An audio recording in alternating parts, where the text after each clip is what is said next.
Hello, Memo Wakwaba. Websites abeye adibia ehu ehiama nipa bebree ni businesses bebree. Report bi by an say so far businesses miensa esiwa emu baako e website. That means there are a lot of businesses are still on omunya websites are omunya nyaye. There are a lot of people omadwe say website designing very technical. So one way year won't win. Yes, one way year won't win. Edwuma bi asanity. Edwuma bi enu ha one way year obetumi aye. But there are some basic terms you are a bia chance here a bit me aboa website journey. And the same name and the some of the basic terms are website designing mu. So what here at least say won fanye adwuma mpona what here you should know the patch. And here you be some of the basic terms of website designing mu. Now also it to me e be show team. Answer na metro aso no me say wa subscribe to my YouTube channel. I want for bebre mo hwe me videos yi mo subscribe here. So niche me content I produce here. I didn't know subscribe na anytime be I me video beto so so be hu na wetumi aba no abehwe. Number 1 domain. E ka say domain din a opese o de ma website no. Enti say o start to website na opese o to website ni din kofi.com a kofi.com no ene domain no. Domain I say house number direct amount for say wo hwehwe me a brasa address we enti say my website ni kofi.com and I say the media wundef.com say o pese wo hu edwuma medi o pese wo hu me articles ametra ene o search engine mu a but www.wundef.com www no cry free wa obono even wundef.com e do beba baby am information and I say my website I say my blogging e nyina no ewo enti domain no eti set house number amount for say wo hwehwe me business na braha say wo hwehwe baby am tia braha so person who information about me ha say ena bra na say ya wo choose domain na aya na make sure say any din a very easy say amount for to me as spell me did the chance Wundef na say me kofa chancewundef.com e de ye me domain name na say catch you say and I say Michelle baby na me catch my website to na website did the chancewundef.com na wo kobo and as wo search no one frame ya obebo eti nje be din so betimi as search hu me blog no but say me catch you say me website did the wundef.com Wundef easy to remember and I say kofi.com and ama.com and kofiniama.com so din we na easy for people to remember. And it's a start a website na say wo to domain aya hwe edin yi because edin e too complex obi boa e bi ko betumi akobo din eti net na copy different website bia so and choosing an easy domain name e betumi aboa say obi to domain name na say edin no kofi.org e che say either an NGO and I be a not for profit organization be UNDP na sifo nyina no mo tell use org because the organization to say nipa na NGO and I say website no to domain dia ma NGO aya na tell use.org na sa niema we mesa ya another video a cheche mu ye say your .base your .net your .org your .edu ni nyina no say obi use a send a siche me ya another video on that e bia repemu no obenya anaso obehu say video no so but ende ye share domain name say be betimi atia say city the answer me chemu no domain name to sell house number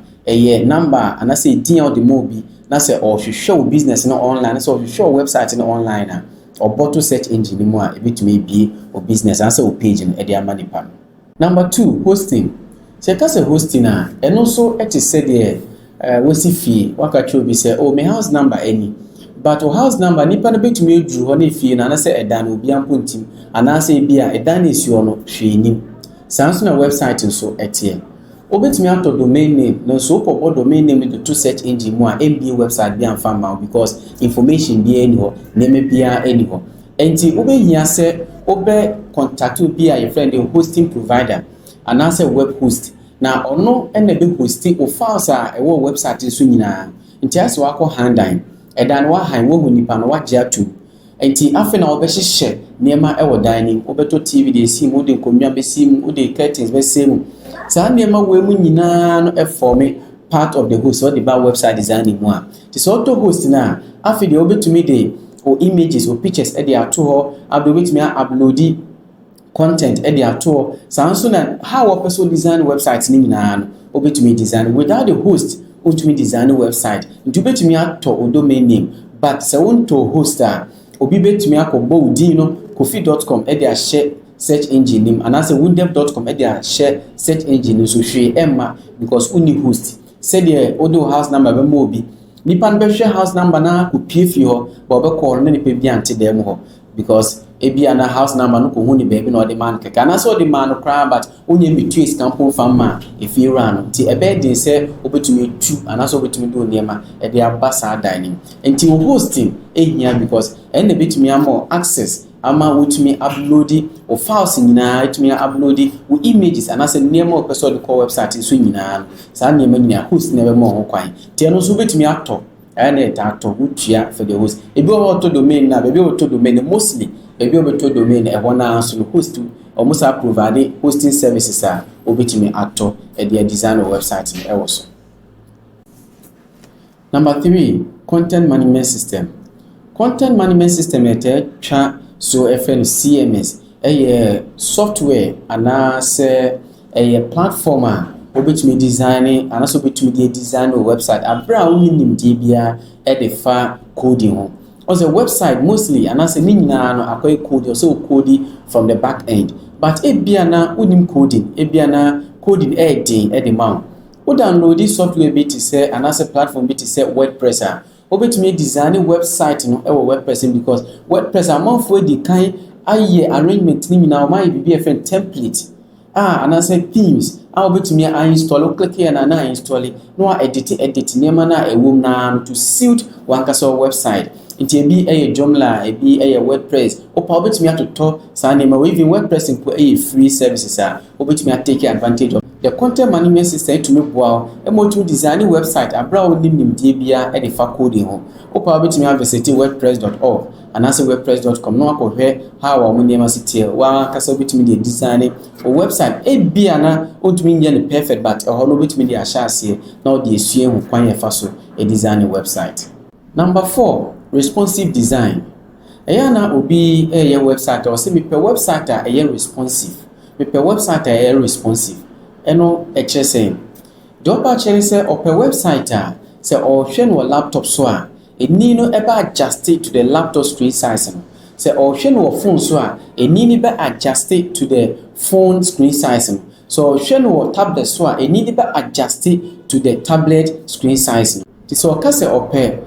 website responsive or pa chere say open website say o hwe ewo any screen size bia so na website na ka se be adjust to fit that screen size e dey amount previously na websites be brain no so okoso even then nyina amount for your website okoso a obon se actually no se o hwe no laptop so no sa na ti o phone so ti actually na akase iso scroll kon chance na wo dem bi kra e wo kona mu but say website is responsive be to me fit in the screen na and I say in the phone screen is say be a wunya se obepia na se obescroll akɔhye kona mu ase na otumi ehu dia wo honso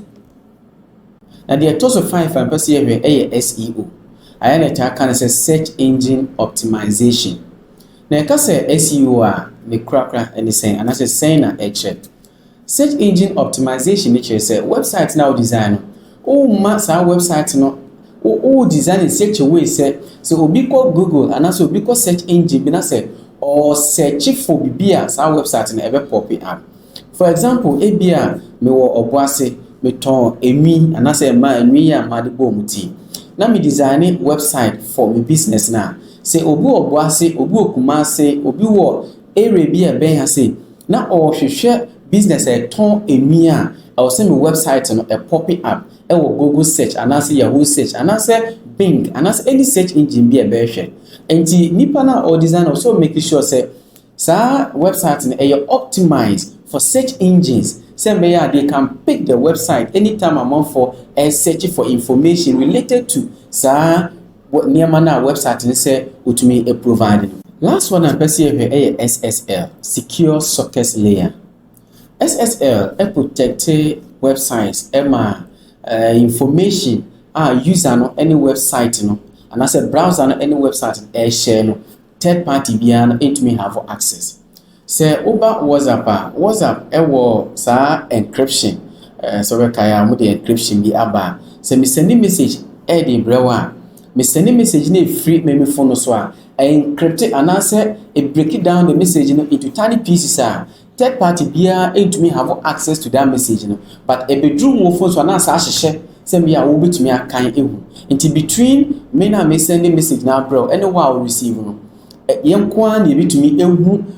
de me send the bro but third party bia na o gina 50 say bia aban bi ana say bia company bi or spy on a bed say obetumi nya content am no e share say bia mako website bi na me be make payment na me be make no e say me bo me visa card and say me master card information say me bo sa information na say third party bi o wa obetumi save sa me numbers na me bo ni nyina na e kire no mo so di akoto niema e wo nche SSL e wo sa website ho na say wo bo information e wo o browser name and also o bank details or browser name no third party and a bit many access I just said the website na nkasa na o bo akon on bit many access to sa card na o bo no until the SSL yes or encrypt information say be no third party can have access apart from the browser and I said the website na o pese o send us information no at the moment SSL e hu hia no be dey hu say e be a website we e wo SSL and I say omuni bi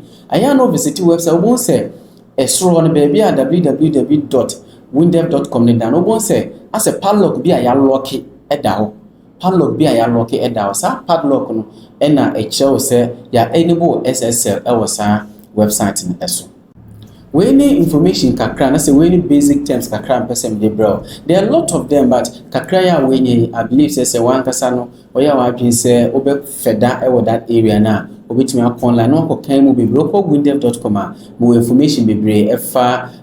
website design and any tech information ebia ohia wa kasa no ebetimi aboa say wo question me efa nsemi amake ho leave no comment section say one kasa pese odi bibi so kan so a leave no wase sans no pese ye discuss bibi anase me ye bibi hu video na so nya hu se maya eno so leave comment or the comment section wana meet me here no na ebi so de wo say me ye so me ye hu video so de bra no so na ma transfer e dia me da say and wo hwe video e me be just subscribe to my YouTube channel video so wo hwe na aboa wa save na say send link e fama wadamfo bi no no so me hwe na ono so entumi mo me share e wo next video mi nyankopon share bye bye.